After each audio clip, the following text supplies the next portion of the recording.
Cerita rakyat dari Pematang, berjudul Legenda Awang Sukma dan Telaga Bidadari. Pada zaman dahulu, di wilayah Pematang, ditumbuhi dengan pepohonan yang lebat dan rindang.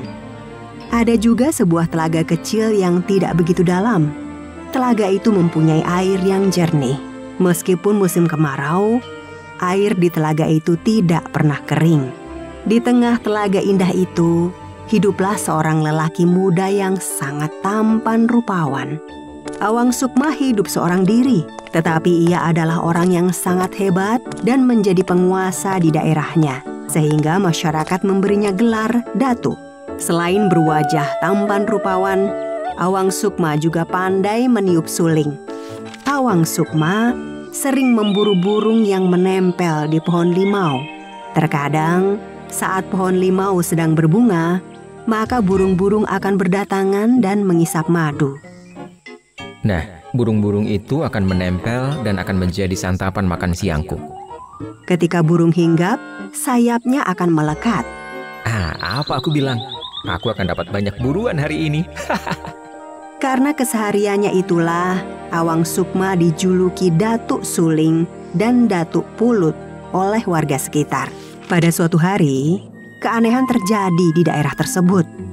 Tiba-tiba tidak ada satupun burung atau serangga yang mendekati bunga limau yang sedang merekah. Ada apa ya? Kenapa mereka tidak mau mendekat? Awang Sukma pun mencoba mendekati bunga limau. Apa beracun ya? Jadi si burung tidak mau lagi menghampirinya. Awang Sukma tidak ambil pusing. Ia bersandar di bawah pohon limau dan memainkan sulingnya dengan nada-nada yang indah. Awang Sukma tertidur sangat nyenyak. Kemudian, tiba-tiba ia dikejutkan dengan suara hiruk-pikuk kepakan sayap. Dengan segera Awang Sukma bangun dari tidurnya dan mengusap matanya. Ternyata itu adalah suara kepakan sayap 7 bidadari yang turun dari kayangan. Awang Sukma pun mengintip para putri yang sedang bermain air di telaga. Wah, mereka cantik sekali. Kemudian, Awang Sukma mengintip selendang mereka yang tadi digunakan untuk turun dari kayangan dan nantinya digunakan untuk kembali ke sana. Tanpa sepengetahuan mereka, salah satu selendangnya diambil oleh Awang Sukma dan dimasukkan ke dalam bumbung. Ayo kita segera pulang ke kayangan sebelum hari semakin gelap. Satu persatu bidadari itu mengambil dan memakai selendangnya. Di mana selendangku? Kak, apakah kalian melihatnya? Hah? Di mana kau meletakkannya? Kami tidak melihat selendangmu. Seluruh bidadari itu panik. Sementara Awang Sukma terkekeh di balik pohon besar. Maafkan kami, Dik. Kami harus meninggalkanmu. Kakak. Putri bungsu adalah putri yang paling cantik. Karena merasa sangat sedih, ia terus menangis dan badannya tidak berdaya. Melihat hal itu, Awang Sukma segera keluar dari tempat persembunyiannya. Tuan Putri, kenapa kau menangis? Aku kehilangan selendangku. Jadi aku tidak bisa kembali ke kayangan. Untuk sementara, tinggallah bersama hamba. Sang putri bungsu tidak punya alasan untuk menolak. Akhirnya ia pun setuju untuk tinggal sementara dengan Awang Sukma. Awang Sukma terpana dengan kecantikan putri bungsu ini. Aku menyukaimu. Maukah kau menjadi istriku? Karena putri bungsu sudah cukup mengenal Awang Sukma, ia pun setuju dan mereka melangsungkan pernikahan. Mereka menjadi pasangan yang sangat serasi. Keduanya adalah orang yang bijak, lemah lembut, dan penyayang. Mereka dikaruniai seorang buah hati bernama Kumalasari. Kau adalah anak yang sangat cantik, sama seperti ibumu. Di tengah kebahagiaan keluarga kecil Awang Sukma, ada satu rahasia besar yang akhirnya terungkap. Sore itu, Awang Sukma sedang tertidur lelah sepulang bekerja. Sementara itu, di lumbung padi, terdengar suara ayam hitam yang ribut di atas bumbung. Hush, hush, aduh, jangan makan padiku, hush. Apa ya isi bumbung ini? Ini selendangku. Ternyata selama ini suamiku sendiri yang menyembunyikannya, sehingga aku tidak bisa pulang ke kayangan bersama kakak-kakakku. Putri bungsu pun mengenakan selendangnya dan mengambil Kumalasari yang belum genap 1 tahun. Tangisan Kumalasari didengar oleh Awang Sukma. Ia pun bangun dari tidurnya dan mendapati istrinya menggunakan pakaian putri. Rawatlah ia. Jika ia merindukan ibunya, ambillah 7 biji kemiri dan masukkan ke bakul. Lalu goncangkan bakul itu dan lantunkan lagu dari Suling Kandah. Maka Adinda akan menjumpainya. Adinda, maafkan Kakanda. Dari kejadian itu, Awang Sukma melarang keturunannya untuk memelihara ayam hitam yang dianggap pembawa sial itu. Telaga tempat bertemu Awang Sukma dan putri bungsu itu disebut Telaga Bidadari. Terletak di Desa Pematang Gadung, Provinsi Kalimantan Selatan.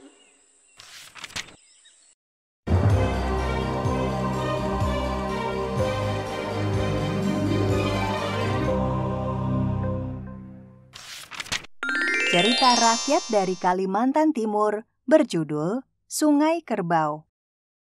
Pada pertengahan abad ke-13 Masehi, Kerajaan Kutai Kartanegara dipimpin oleh seorang raja yang bernama Aji Maharaja Sultan.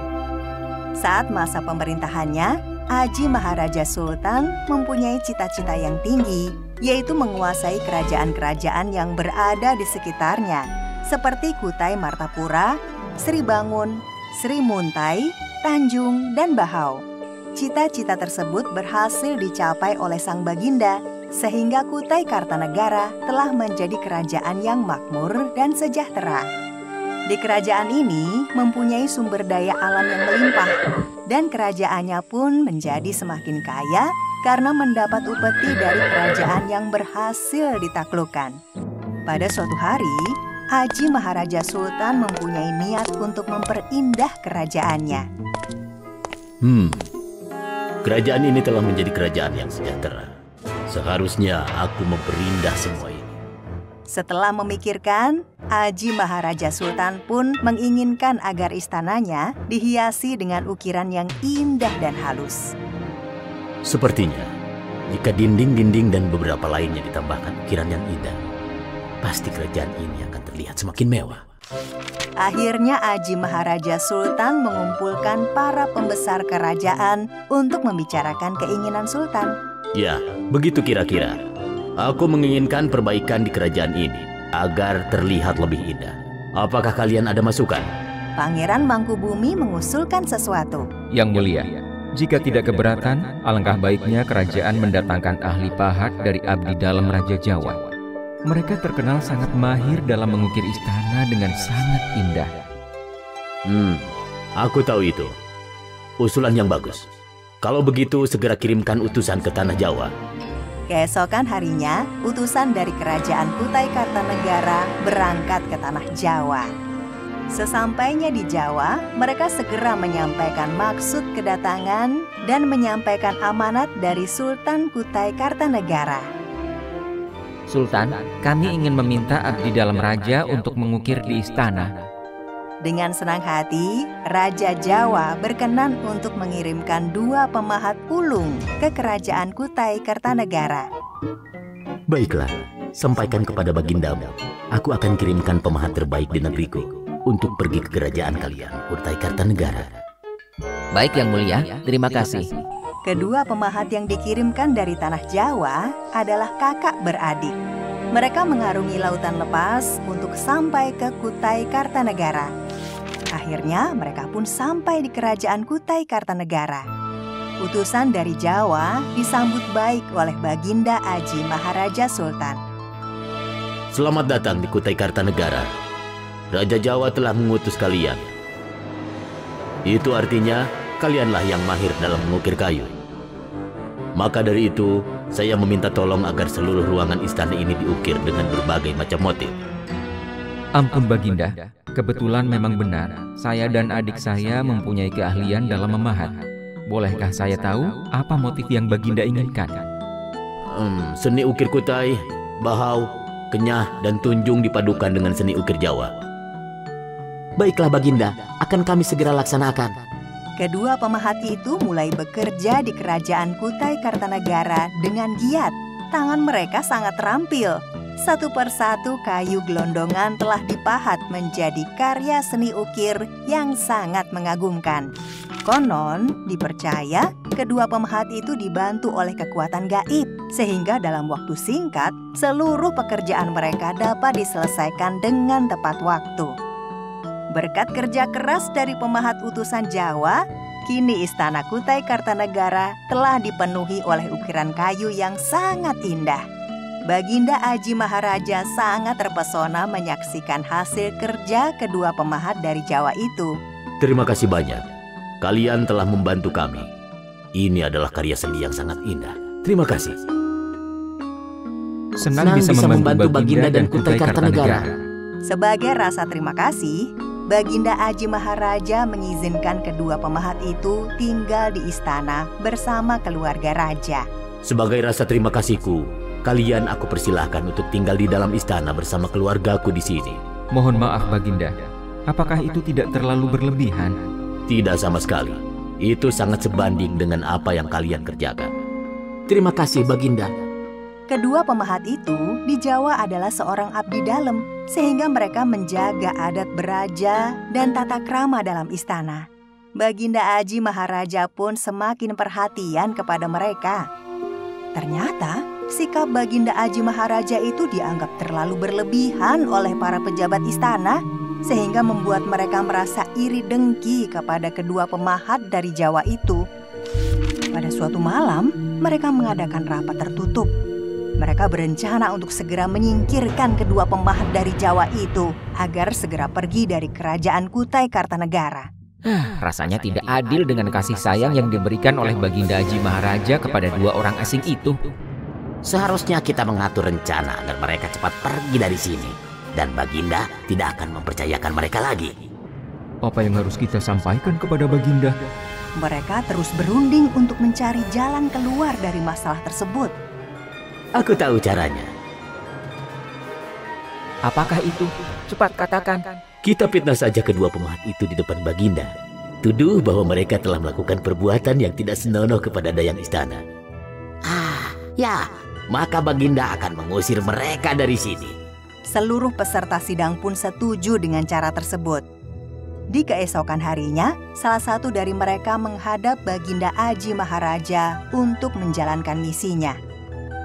Baginda, kedua pemahat itu telah melakukan perbuatan tidak baik di istana ini. Benar Baginda, mereka telah mengotori istana ini.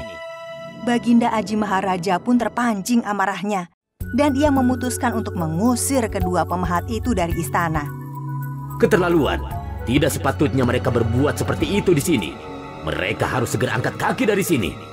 Para pejabat istana lain mengusulkan hal lain kepada Baginda Aji Maharaja.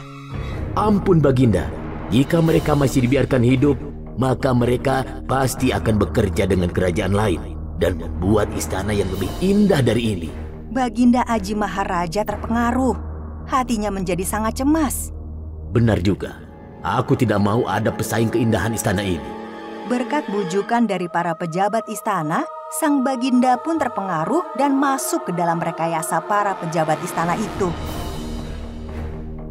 Baiklah, segera tangkap kedua pemahat itu. Bawa ke hadapanku, dan aku akan menghukum mati keduanya. Dengan cepat, para pejabat istana menangkap kedua pemahat itu, lalu diikat di sebuah tiang untuk dihukum gantung. Apa yang akan kalian lakukan? Apa salah kami? Salah seorang pemahat berhasil meloloskan diri karena mempunyai ilmu menghilang dalam sekejap mata. Kemana dia pergi? Pemahat satunya sudah pasrah. Ia pun mengucapkan pesan terakhir kepada Baginda Aji Maharaja dan para pejabat istananya. 10 hancur luluh, 11 jadi alas. Kemudian nasib sial menimpanya. Ia mati dengan keadaan tergantung di sebuah tiang. Kemudian mayat pemahat itu dibuang ke Sungai Kerbau. Anehnya, mayat tersebut tidak hanyut ke hilir mengikuti aliran sungai, melainkan ke Hulu Muara, sungai dekat kota Samarinda. Oleh karena itu, penduduk setempat mempercayai Sungai Kerbau sebagai tempat keramat. dan makam pemahat tersebut dibuatkan di tengah-tengah sungai. Dan banyak peziarah dari berbagai daerah yang datang berkunjung. Menurut ahli ramal istana, maksud dari pesan pemahat itu adalah bahwa pada pemerintahan Raja ke-10 Kutai Kartanegara akan hancur, dan pada pemerintahan ke-11, ibu kota kerajaan tersebut akan menjadi alas atau hutan. Dan dipercaya ramalan itu benar, karena pada sekitar tahun 1752, saat Kutai Kartanegara dipimpin oleh Aji Sultan Aliyidin, kerajaan Kutai hancur diserang oleh perampok bajak Sulu Kebuntalan dari Filipina. Dan ibu kota kerajaan yang menjadi alas itu kini menjadi sebuah kampung kecil bernama Kutai Lama.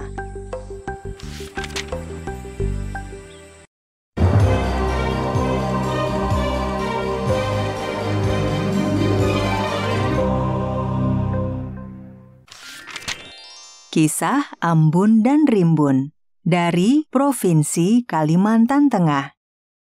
Provinsi Kalimantan Tengah merupakan salah satu provinsi terluas kedua di Indonesia.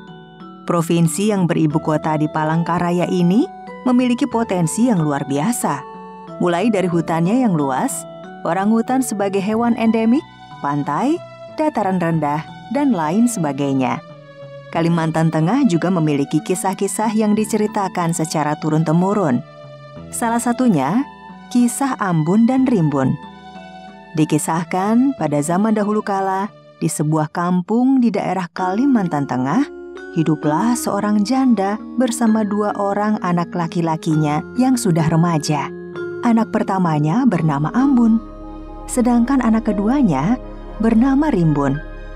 Banyak yang mengira mereka saudara kembar, lantaran wajah dan perawakan keduanya sangat mirip. Padahal umur mereka berselisih 1 tahun. Ambun dan Rimbun dikenal sebagai pemuda yang rajin dan hormat kepada orang tua.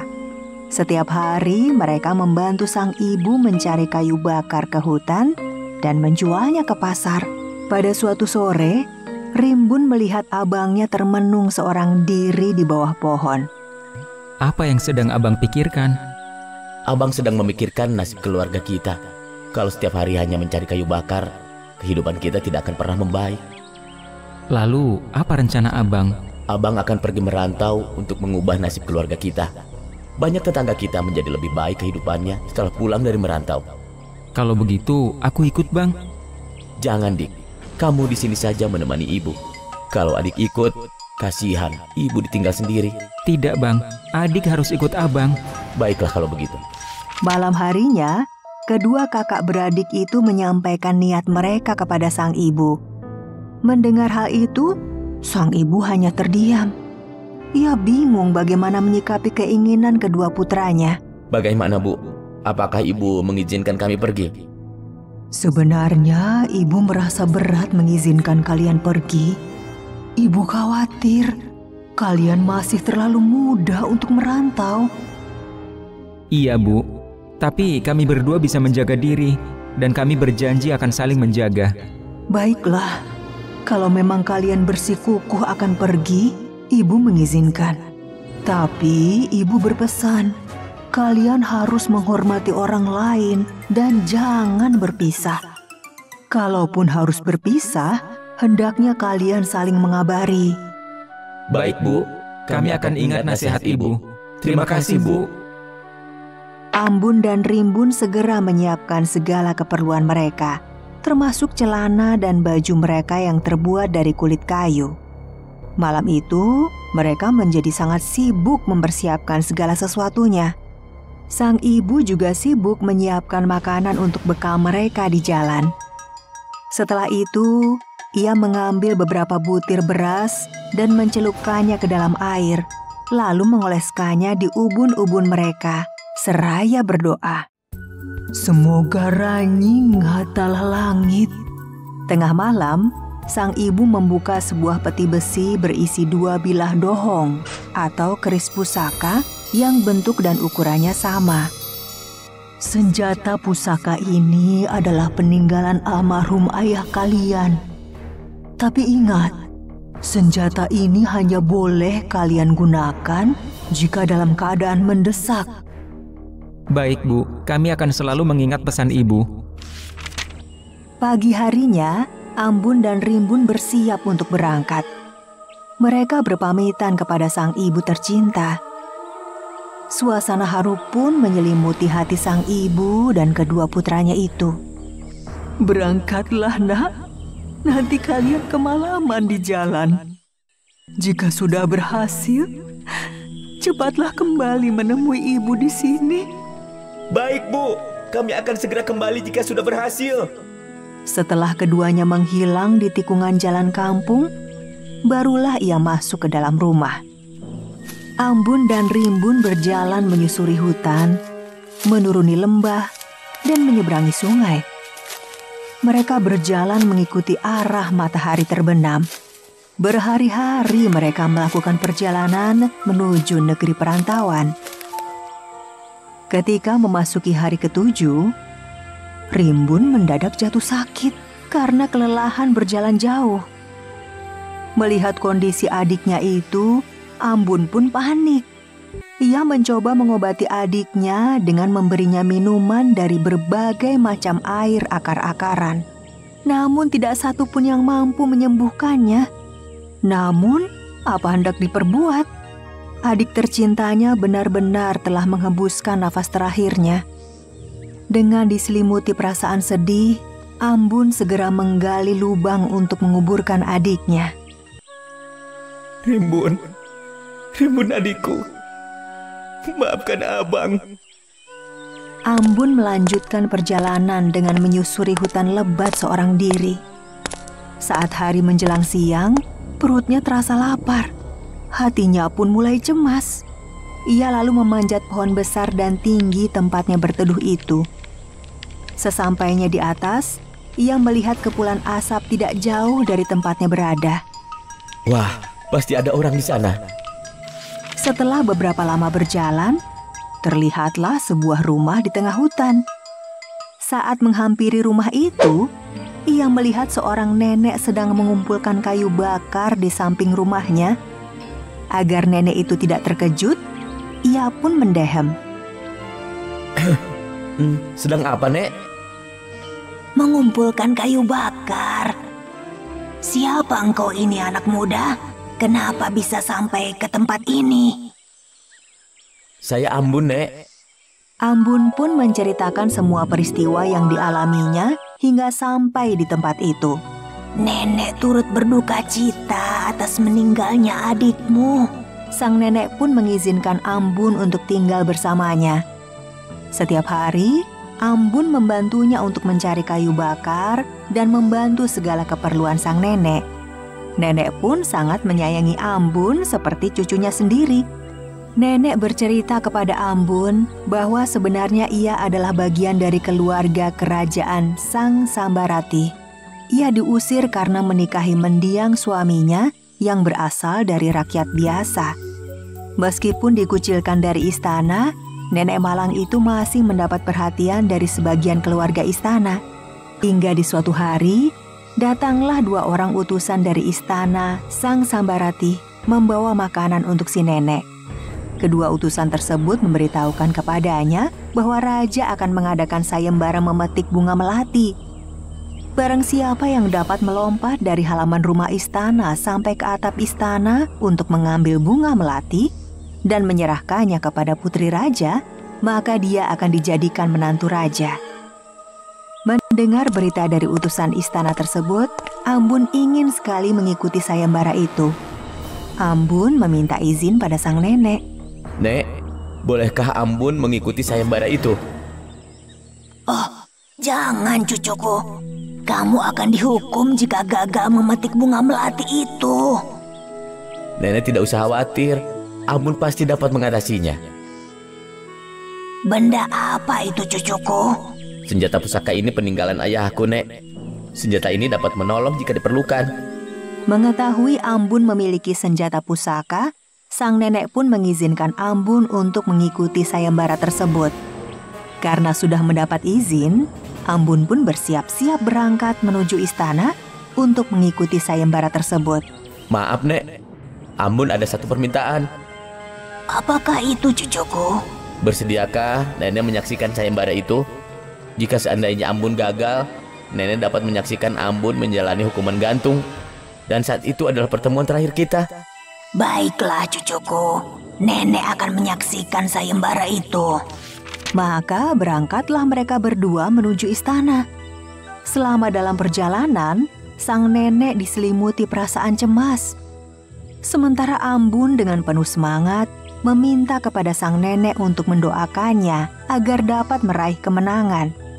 Setibanya di halaman istana, penonton sudah penuh sesak. Para peserta sudah bersiap-siap mengikuti sayembara.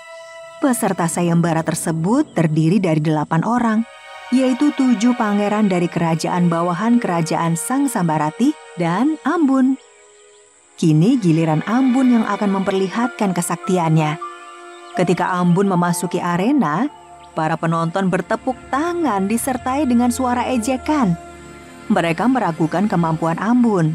Dengan secepat kilat, Ambun melejit ke atas atap memetik bunga melati itu dan menyerahkannya kepada sang putri yang duduk di samping raja.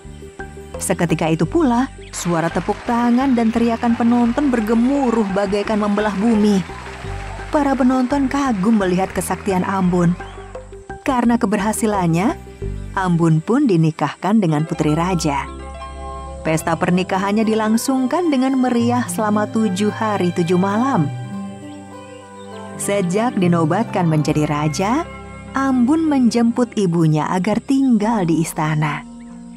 Tak lupa, Ambun juga mengajak nenek untuk tinggal bersama di istana. Mereka pun hidup bahagia.